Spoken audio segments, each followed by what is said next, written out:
guys, kuha tayo ng milk tea. So, ayan, kuha tayo ng baso and mainit na tubig. At saka yung tea bags, lagay natin dalawa. At maglalagay din tayo syempre ng Milo.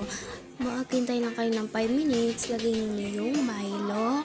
Tapos, ayan, lagay na natin yung saktong-saktong na Milo lang and haluin natin syempre.